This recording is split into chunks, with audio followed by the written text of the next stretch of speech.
Commitment to greater things. I'm guessing that Jim McConnell asked me to discuss this because he knows of my commitment to science. My first reaction was, I'm the wrong person for this. I'm a fraud. No. A dilettante? No. I decided I'm a committed dabbler.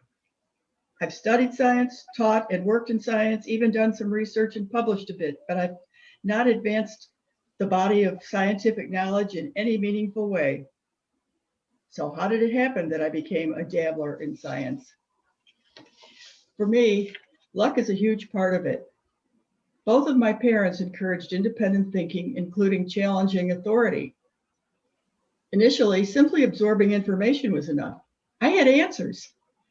But the more I learned, the more I realized that the questions that led to those answers needed to be questioned as well. My horizons expanded. How do the various branches of science relate to one another? What are the stories about major scientists and their contributions? How does science correct itself and evolve? What we call science today developed from a synthesis of natural philosophy and objective observation. How to resolve discrepancies. Natural philosophy yields predictions, which can then be objectively tested. If replicated, supported, results of such observations or experiments either support or refute the underlying philosophy, leading to refinement or revision.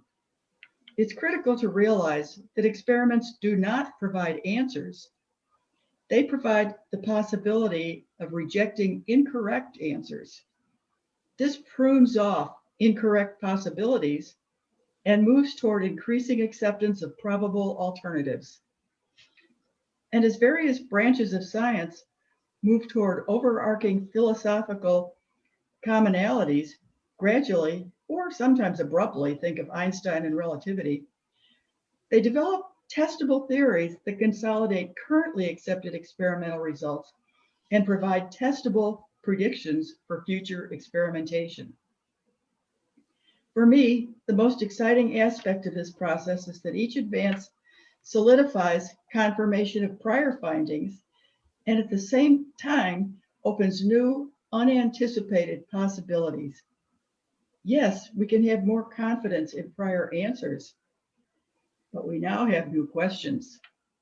Our horizons expand by magnitudes.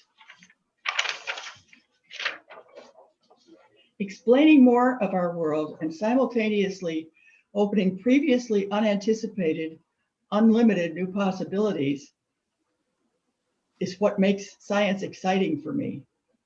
So I attribute my commitment to science to this. Science is a process which provides important knowledge, but also opens new universes of unknowns. There were two people in particular that I wanted to read something of their work. One is just too massive to even start, but I want to refer to it. It's the book Consilience by E.O. Wilson, the renowned Harvard biologist whose study was of ants. That's where his research began. But he expanded his understanding of science from ants through relating physics to philosophy and religion and all parts in between. So that's what this book is about, the unity of knowledge, the synthesis of knowledge across diverse areas. And this is a book I really appreciate. The other person I wanted to refer to was Gunnar Myrdal, who was a Swedish economist and socialist, also a Nobel laureate. He left many memorable quotes, including one that I carried with me until it literally fell apart. The message in that quote was basically that our questions are shaped and limited by our values. Thus, our answers are also constrained by our values. And that's why an outsider may provide greater insight than an insider when exploring an area that the insiders think they have all the answers for. I thank you for this opportunity to discuss one of the great loves of my life, which I remain committed to. Thank you.